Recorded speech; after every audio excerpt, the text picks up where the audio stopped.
Right now at 6, teachers set to strike. So what about college applications? There is no college counselors. There is nothing for them. There's nobody kind of checking in with them. As parents worry, students could be left behind. Plus, one of the biggest obstacles to moving someone off the street and into housing is finding an available unit to put them in. How Multnomah County will be working with Zillow to connect the unhoused with a place to live. And double rescue in the Cascades. We go out and help people on their worst day in a dangerous situation. The teamwork that saved a hiker and biker stranded in the snow.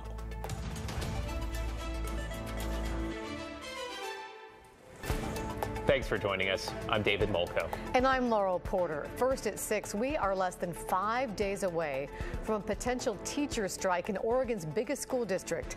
And this evening, we're learning more about the mounting concerns about how a strike could impact tens of thousands of students. Thomas Schultz is following developments very closely. Thomas, what are you hearing from parents right now? Well, David and Laurel, parents I spoke with say this strike comes at a bad time for students applying to college. This is the time of year many students request transcripts and teacher recommendations letters. They're also working with guidance counselors, and this strike, some say, could be a big roadblock. It's going to be tough. As the weather turns cool, it's a stressful time for thousands of kids across Portland public schools, busy applying to college. My daughter has been kind of going through that process. She's got a lot on her plate right now. More hectic still for students in fall sports and those first in their family to apply to college. All the while, a teacher strike looms. And stuck in the middle, students applying to college. Some deadlines just a few days away. And Portland Public Schools administrators say they share some of those concerns that parents have, though they do say that the University of Oregon and Oregon State University have both agreed to a 2-week extension for college recommendation letters from Portland Public Schools teachers. Others have too. The Pacific Northwest College Admission Association has called on colleges to be flexible with Portland students, and PPS is filing paperwork quickly. We have educators and counselors and principals who are working night and day to write those recommendations before PAT's scheduled strike day. Though parents say that is probably not going to help the students in all reality, because U of O and Oregon State are not going to stop looking at applications because Portland teachers have gone on strike. And they're worried a strike might be long. Some fearful it could last all of November. Once it starts, I'm honest, I don't know how it ends. You know, that really kind of seems to sum it up here, all that uncertainty. Thomas, remind us where bargaining is at. Could we still see a deal?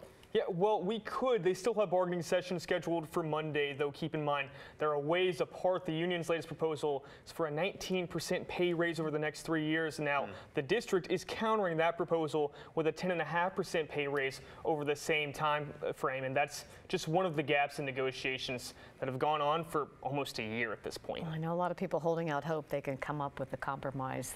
Thank you, Thomas. Let's get to your headlines this evening. We're going to start in Hillsborough, where 2 17-year-olds have now been charged in a shooting at a Hillsborough house party last weekend that left another 17-year-old dead. A 16-year-old was also injured. Detectives say they arrested the 2 teenagers on Monday. Both face murder and attempted murder charges. A student teacher in Washington County has been arrested, accused of child sex abuse. 24-year-old Mason Dominguez is a George Fox University student teacher who was placed at Sherwood High. Authorities say at least 2 victims have come forward, though police believe there are more. Charges include using a child in a display of sexually explicit conduct and luring a minor. The investigation started in April. Authorities say Dominguez was immediately removed from the Sherwood High School campus. In Aloha, 1 person has been found dead after a house caught fire this afternoon. Tualatin Valley Fire says several people called 911 around 2 to report smoke coming from a home on Southwest Broad Oak Boulevard. Firefighters were able to quickly knock down those flames, though not before the fire caused some serious damage. They found 1 victim inside. At this point, they are not being identified. No word yet on the cause. Washington County deputies are still looking for the person who attacked someone, stole their vehicle, and led police on a multi-county high-speed chase.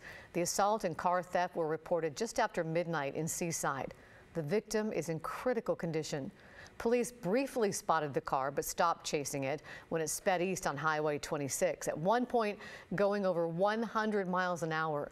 The suspect drove all the way to Hillsborough, where they crashed on Shannon Street, then ran off. Police brought in drones and canines but couldn't find them. At this point, there is no description of the suspect. And staying in Hillsborough, Major League Baseball has given the Hops until March 15th to come up with the rest of the money the club needs to build a new stadium that estimated cost $120 million to meet the minimum standards set by MLB. Now, the Hops have secured most of the funds, but they're counting on some $15 million from the state. That cannot get approved until the legislature meets in February, really just days before that new deadline. If the team cannot get the necessary funding, they would be required to explore new options, which could end with the team leaving the area. Matt? Thanks, David. All the clouds left the area. We've got a clear sky, and that's the moon. Not quite full, rising in the northeastern sky right now. More on that for you in a bit. But this clear sky means we're going to rapidly drop out of the 50s, out of the 40s, into the 30s, and several locations will drop into the 20s tomorrow morning. And for that reason, we have a freeze warning up for the metro area and, in fact, all of the western valleys, from the Canadian border down into Northern California and over in the Columbia Basin, as this is our first really hard freeze of the fall. So yes, it is going to be cold, and the frost on your driveway or sidewalks may be a little bit slippery in the morning, so be aware of that if you're heading out early before that frost burns off, which it will do. It's just going to take some time for that to happen. So the headlines: a crisp, clear weekend. In fact, that's going to continue right on through Halloween. Frosty mornings, that first hard freeze of the fall. We'll see rain come back next week. We'll time that out for you, and more on that full moon that happens tomorrow night. We'll have that for you in a bit, guys. We'll see you soon. Thank you, Matt. In our homeless crisis now, Multnomah County has just launched a program to get people off the streets and into housing. And while the idea of connecting service providers to landlords with empty units may sound a little bit familiar, Blair Best looks into what is different this time.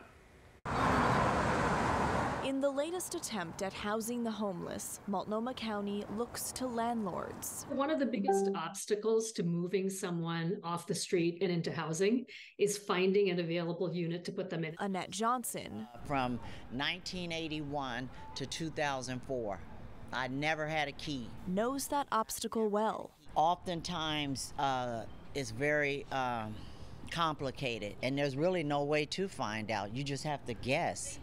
Word of mouth. This week, Multnomah County announced a partnership with Housing Connector, a nonprofit that works with Zillow, the popular online marketplace for real estate, to incentivize property owners to list vacant units there, making them easier for homeless service providers like those at Union Gospel Mission to find. And some barriers to them can be things like maybe bad credit, a criminal history, they've got a gap in employment or rental history. Through the program, landlords will agree to waive those types of barriers, and in turn, Housing Connector will cover the first 2 years of rent. I think assistance up front could be helpful too. A lot of times people who are coming out of homelessness don't have savings. At this point, some of you may be wondering why this program sounds so familiar. Well, that's because it is.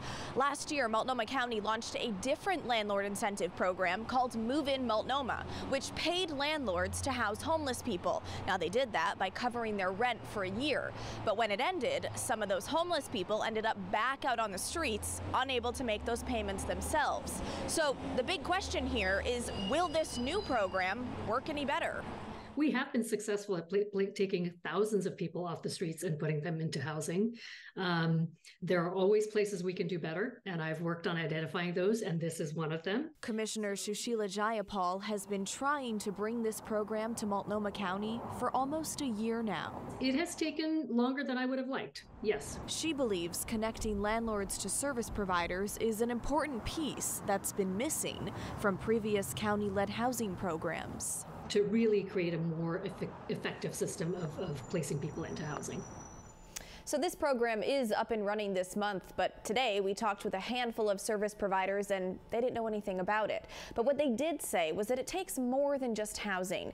There needs to be other services included, such as addiction and mental health resources, seen as those are some of the biggest issues facing people on the streets. David, Laurel. Thank you, Blair.